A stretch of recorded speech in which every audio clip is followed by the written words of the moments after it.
Hey guys, my name is Overtastic and we are back with choices that matter. I already did Arc 1, let's do Arc 2 of And the Sun Went Out.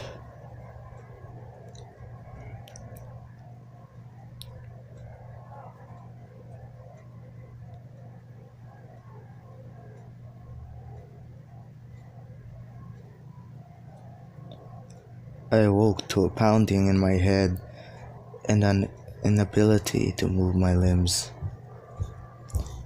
A scratchy surface pressed against my face, and I twisted, spitting fluff from my dry mouth. I moaned, trying to remember what had happened for me to end up here. Are friends awake? Should I stick in another dose? A male voice sounded from somewhere in front of me. I flipped onto my back and saw a blurred face staring down at me from the front seat. The sedan, the sound of the silence, the pain between my shoulder blades, overtaken now by the pain in my head. I had been kidnapped. Oh no. I opened my mouth to demand an explanation, and the same blurred face shoved the gag between my teeth, leaning closer to tie it behind my head. A pen fell from his pocket onto the floor of the car. No, leave it. Let's not kill more brain cells than we need to. Besides, it's not like we'll be recognized. We're nearly there anyway. The second voice was female and stern. The man returned to the front seat on her word. Frantically, I looked around, trying to blink my vision clear. There was nothing in the back seat that could help me, and the windows were tinted, so even if I could sit up, no one would see me calling for help. Monty was sitting silently on the center console between the two kidnappers, out of my reach. This must be an older model car, or at least an inexpensive one. The windows weren't electric, but instead had a crank on the door. If I could get to it, maybe I could signal for help. There was the pen on the floor too. If I could reach it, it might tell me something about my kidnappers. I could just catch a glimpse of a logo on the down-facing side.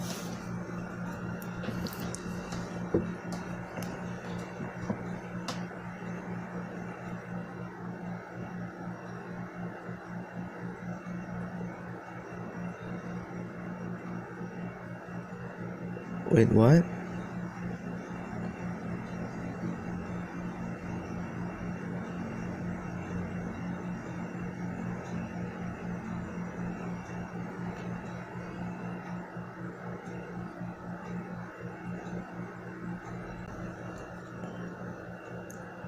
Alright, we're back. I had to watch a fucking ad. Make a move for the pen.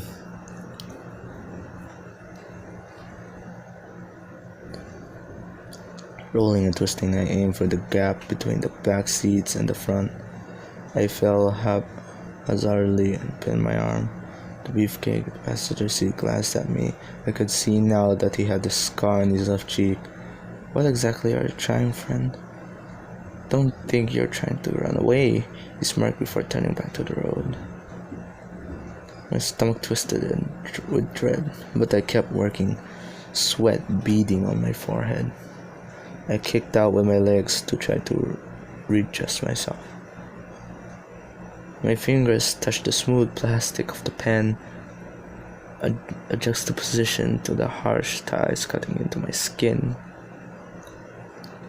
I gripped it and tucked it into the waistband of my jeans. Beefcake turned and grabbed my belt, heaving me back onto the bench seat and causing my head to thump against the seat. Blighters kicking my damn seat, he grunted angrily to the woman. She sighed.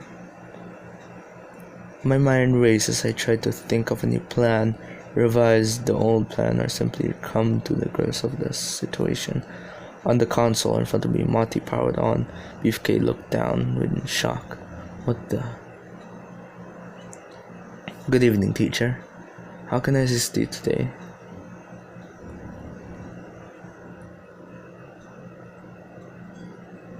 Call the police. I ground my teeth against the fabric in my mouth, trying to break it and get my message to Monty.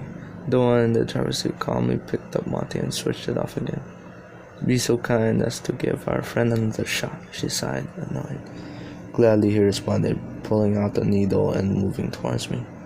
With nowhere to go, I was helpless as he stabbed the needle into my neck and punched in the plunger.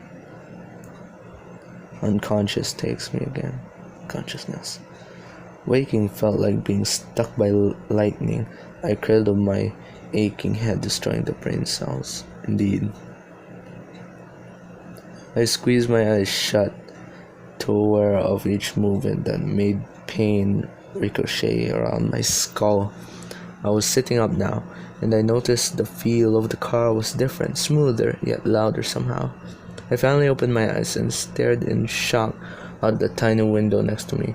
There was nothing on the outside but clouds and blue sky. I was on a plane. The man sitting in the seat next to me snorted, turning a page on his book. I didn't think you'd ever wake up. If you weren't snoring, I would have thought you were dead. You were fast asleep when I boarded the plane. Still, there are better ways to waste the hours before we land in Peru. Peru? I was flying to Peru. Clearing my throat, I sat up, glancing around to see if my two kidnappers were in the seats around me, or maybe this man was my new caretaker. As casually as I could, I leaned forward and examined the contents of the rucksack at my feet. The rucksack was mine, but I didn't remember taking it from my apartment. Mati was back on my wrist. I plugged in my headphones. I powered Mati on as I extracted the set of travel documents from another section of my bag. The tickets were clear with my name and all my details in the correct place. I was en route to Cusco, Peru, with a connecting flight to from Lima. Good morning, teacher. How can I assist you today? I gave the man next to me a shifty look, unsure if I could trust anyone in this situation. However, he was older by decades compared to the two that had kidnapped me. He also was in casual clothes and had a travel pillow around his neck.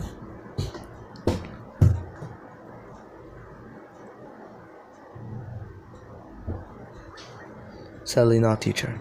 I attempted to alert the authorities, but they turned off my satellite systems. I did not like that. I could disable the airplane mode and to inform them now if you wish. Better not, Monty. We'll deal with it later. I looked around again for the kidnapper with the scar on his cheek, or the one who had driven the car. Neither of them seemed to be anywhere near me on the plane. The older gentleman looked at me with annoyance as I twisted in my seat. Best make yourself comfortable. We've got several hours left on our flight. Not to mention the connection to Cusco. I assume you're heading to the Inti Raymi festival as well. Most of us are. Indicated that the two women across the aisle, one obviously a tourist wearing a poncho with a sun motif on it. Curiosity stirred in back of my mind.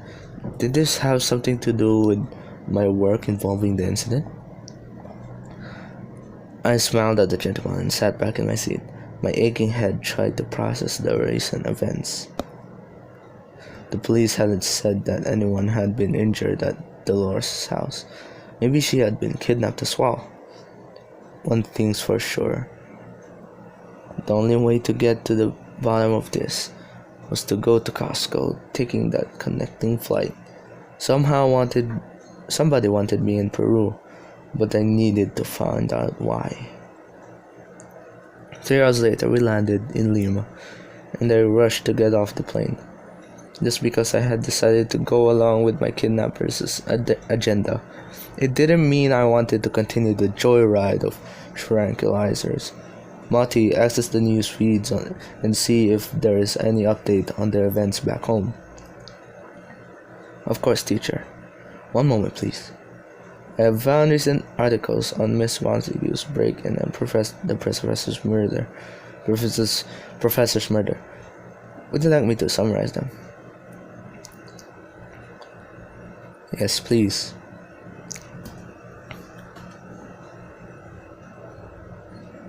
And I have no tickets. Well, I'll be back with another transition in 3, 2, 1. Alright, we're back. I had to watch a fucking ad. Close. Summarize them, please. Yes, teacher. The police have released Professor Sol's name to the public and have confirmed that it was homicide. Miss Montague's case has been labeled a domestic disturbance and her whereabouts are still unknown. They have not, as of yet, connected to the two cases, teacher. An announcement was made that my next flight was ready for boarding. I made my way to the gate. The 3 elderly passengers from the previous flight were already there, as well as many faces I had seen on the plane. This Inti Raymi festival seemed quite popular, though. I wondered if the motive of the sun was to blame, considering the incident. I boarded with everyone else and settled into my seat, cautious but beginning to relax. The 50-minute flight from Lima to Cusco was uneventful, thankfully. I made my way to the concourse and to the throng of passengers waiting by the luggage carousel. A quick stamp on my passport and no questions asked was a perfect way to start the extremely impromptu visit to South America. I hadn't seen either of the kidnappers from the sedan, and it appeared no one was following me. I breathed a sigh of relief, hoping that their goal was to get me here and let my curiosity do the rest, which I had to admit it would. Now I needed to work out how to reach the center of this supposedly beautiful city. I needed to get to a hotel to help me figure out why I was brought here in the first place.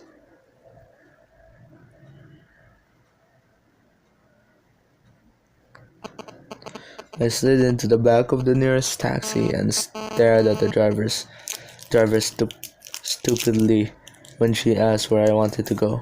I had no idea, since I didn't have enough knowledge of Costco to know the answer to that. It would be unwise to head to the booked hotel and we know information is closed. You got on one of those guys, huh? Said the taxi driver. My daughter wants one of them, but they're hard to come by here. She was twisted around in the front seat, looking at me with a warm smile. Her accent pronounced her to be as foreign to this country as I was, but she seemed at ease with her surroundings. I gave her a tired smile and nodded, grateful that she knew English. My company paid for mine, I told her. What is useful for making sure I don't miss meetings? She laughed and nodded. What brings you to the city of the sun, mate? She asked, relaxed.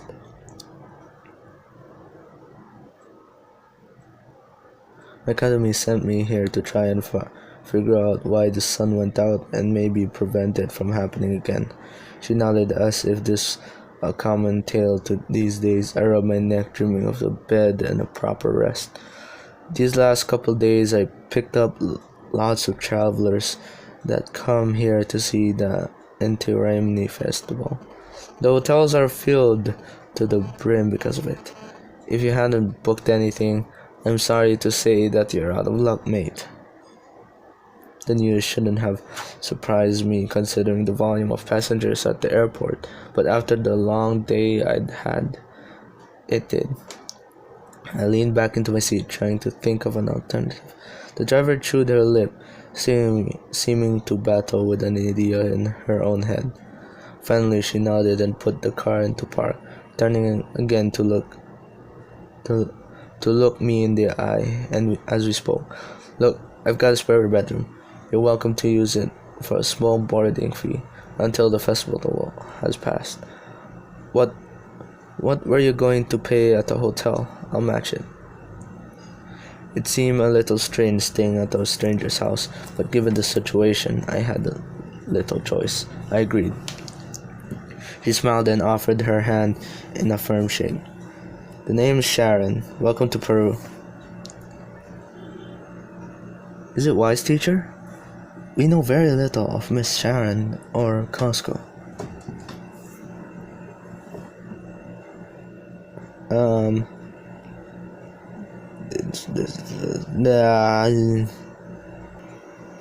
Alright, we are back.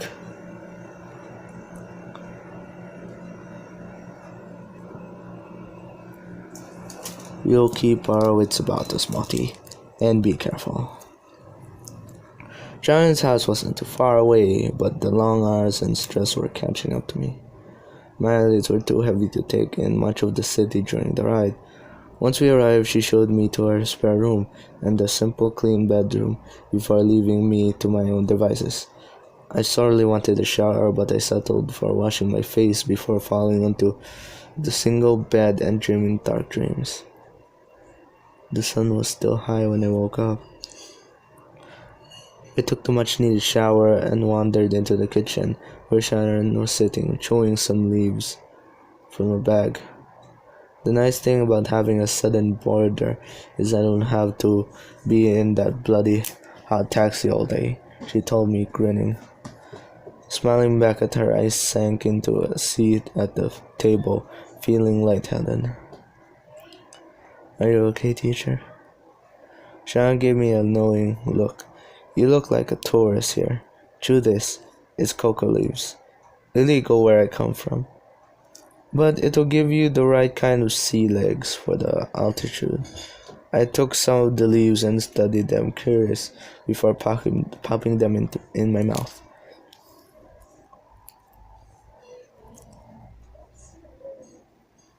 They're just something to make the edge off. Harmless. Most travel blogs actually recommend eating them. What was it I once read? Chew like the Incas. The taste was bitter, but she was right. I was already feeling a little less lightheaded. I made a mental note to buy my own bag at the soonest convenience. "Most places I will sell the tea too," she told me, indicating the tea caddy sitting on her bench. "If you're interested in terrain me, there'll be plenty of places you'll find that can help you out." My Monty vibrated on my wrist. "It seems that she is correct about coca leaves, teacher. Just be sure not to take them back with you. The tea is legal, however."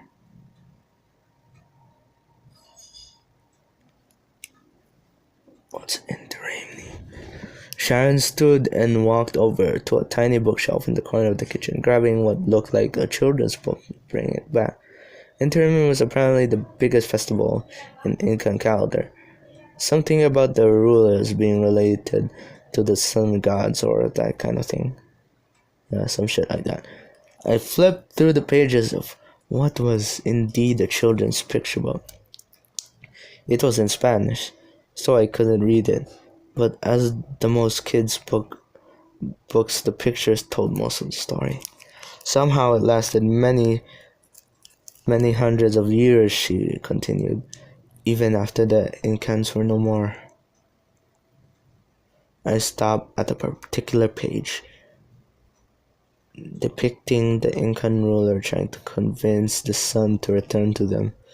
This would have taken place during the winter solstice, when the sun would seem more distant in the sky. If this is what they did when they thought the sun was wandering away, what did they do when there was an eclipse? I asked Sharon, looking up to her. She shrugged. "I'm the wrong person to ask. I just know the modern story." "There's an old historian across the way who knows more about these things, but talk to him is a bit hard," talking to him was a bit hard. He only knows this word. I don't want to offend anyone, so I'm not going to read it. The native language and rough Spanish.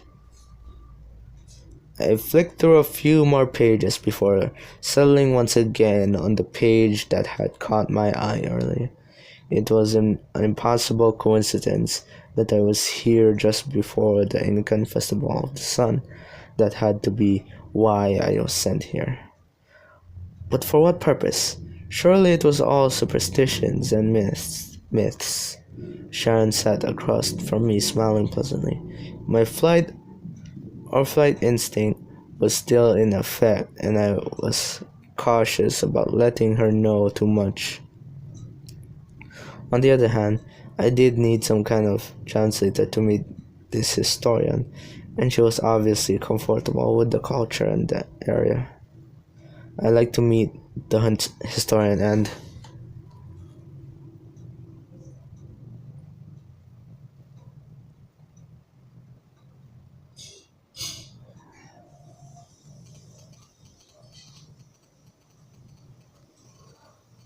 to be honest, I guess that's it for the video. Well, I didn't finish Arc 2, I'll just like finish it right here. Cause I'm all out of time. And if you like the video, just hit the like button. And if you want to see more, hit that subscribe button. And why don't you suggest me some games? Because I don't know what to play. And once again, hit that subscribe button. And I'll see you guys in the next video. Later.